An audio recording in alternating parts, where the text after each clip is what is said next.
recognize him. Dan, can we find him and spotlight him? We are now spotlighting Chief Nnia Nwodo. Nnia Nwodo, Chief, you're welcome this evening. Delighted to be here. Thank you very much. So I think I have Chief Adebanjo as well, who has joined us moments ago. Okay. On that note, we are starting. Good evening once more, everyone. Good evening. Conference series titled COVID-19, Turning a Crisis into Opportunity. This topic, as we discussed last week, is coronavirus pandemic. Is it time to re-evaluate the political structure that we have in Nigeria? Now, a special thanks to Governance Index for making this possible. Governance Index is offering this public service to drive the needed national conversation to facilitate leadership and organizations for social good. Governance Index is a social enterprise dedicated to promoting purposeful leadership around the world.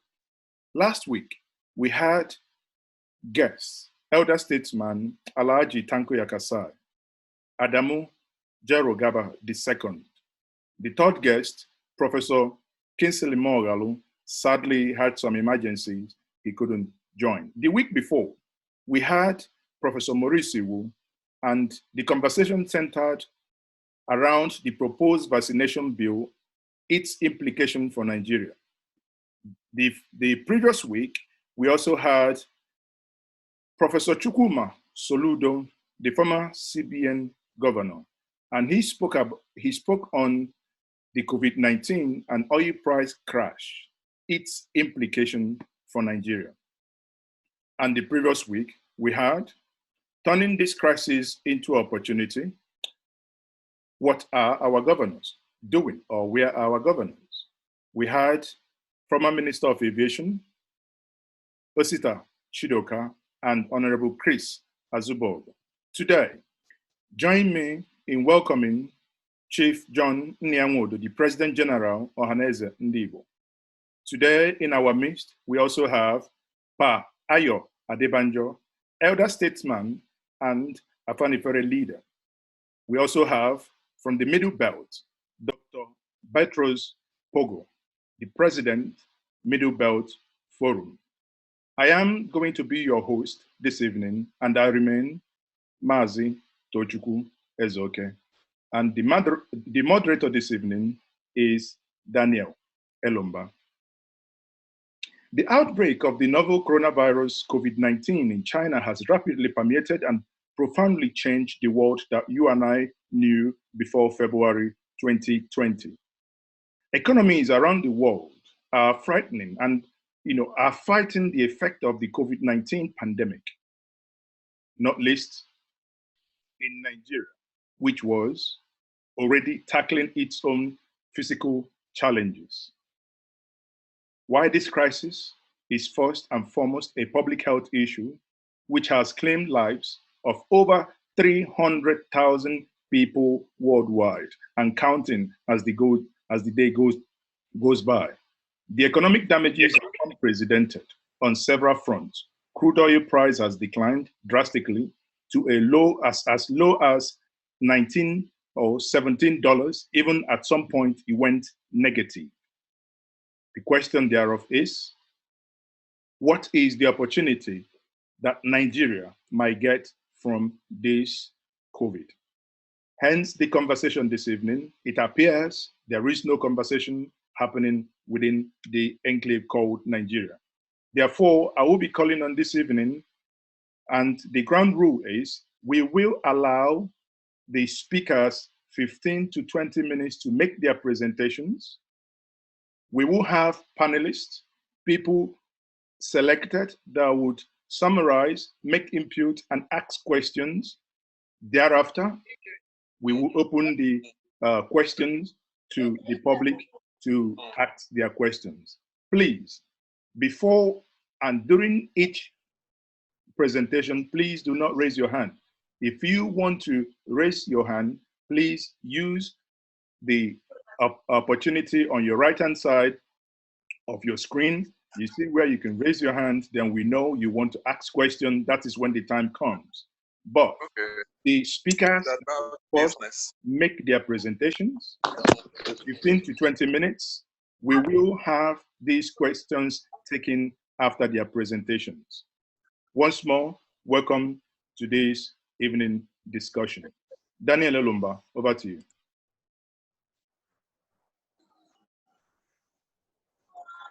Thank you very much, Mazi Ezoke. There is not much to say tonight except to say let's invite our speakers to take the floor and then we'll listen to them. If you call the next speaker, please, then we'll move ahead. On that note, I can see Chief John Nnia Nwodo is ready. He joined us very early enough. Then we will give him the floor to make his presentation. Chief John Nnia Nwodo, the floor is yours. Thank you, sir. Thank you, Tobechukwu, and thank you, Daniel.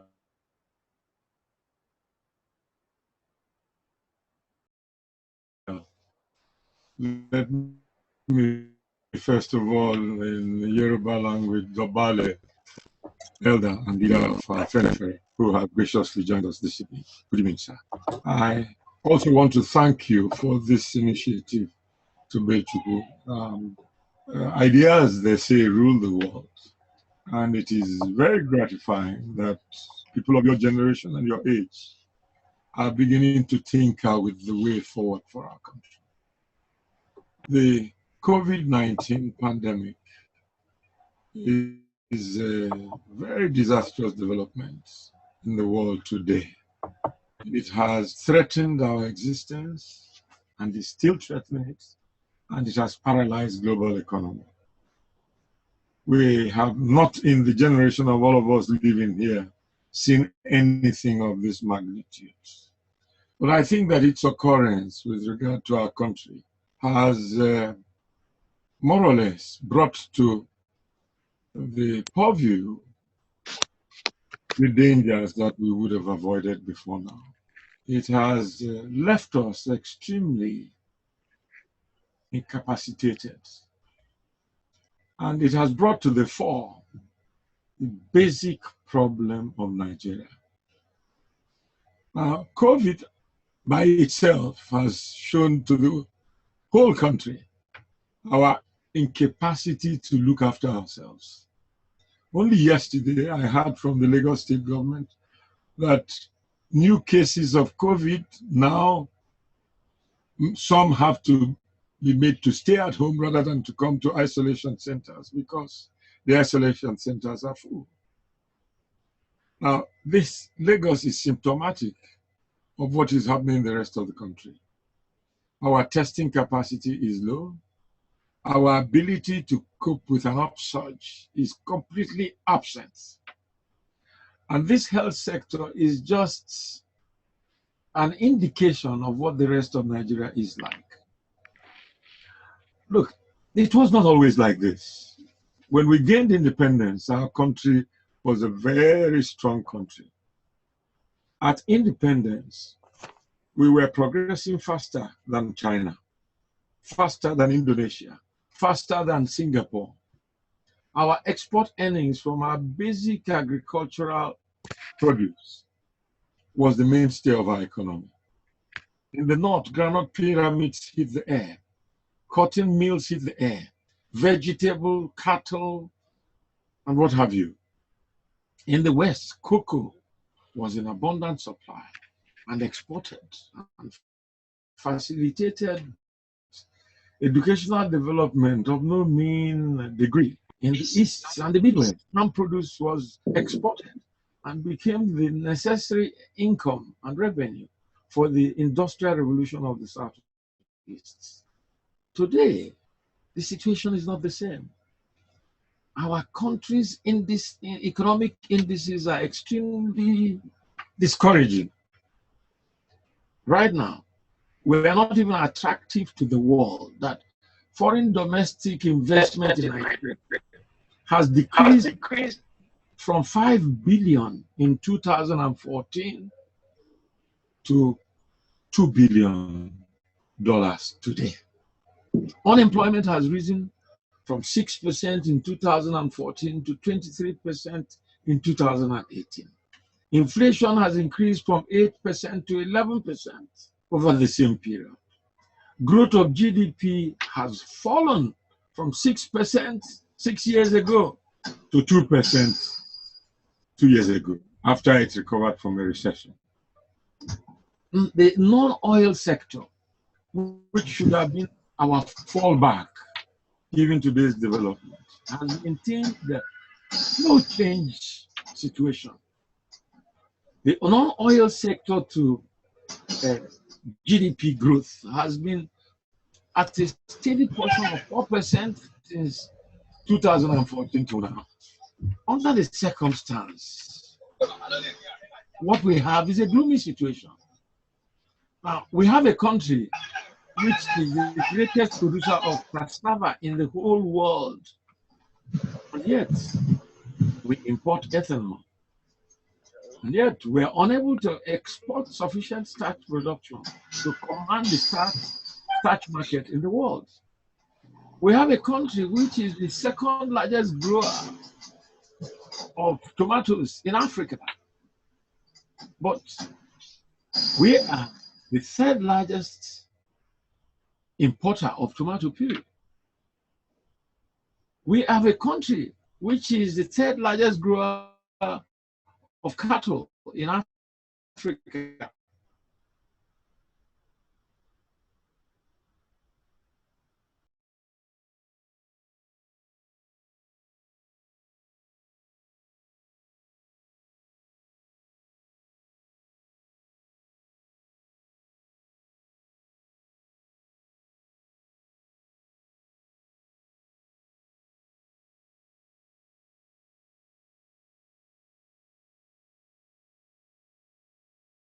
Of average monthly expenditure.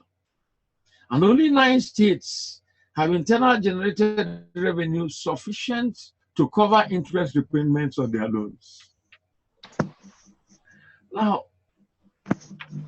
up until now, we have depended on oil and refused to diversify our economy. This dependence has left us gaping with COVID-19. We have seen how the price of oil has fluctuated. But even if there was a return to business all over the world, and we came back to $50-something a barrel of oil, it will only be a short-lived tenure. Why? Because, number one, other sources of energy abound in the world today. And other sources of energy other than crude oil source, or what you may call fossil oil source, in the last 4 years have accounted for a majority of installed power machines in the world. In the last 2 years, the demand for cars powered by non-oil sources, namely electrical cars, in China, Europe, and America, have outstripped the demand for cars based on fossil oil. In other words, in the next 10 years, those demanding for fuel for their cars would probably no longer need petrol. And that will dent seriously our capacity to depend on oil as a source of revenue. Shale oil in America has grown exponentially, putting America to the capacity of 12 million barrels of crude oil a day and completely independent of external supply.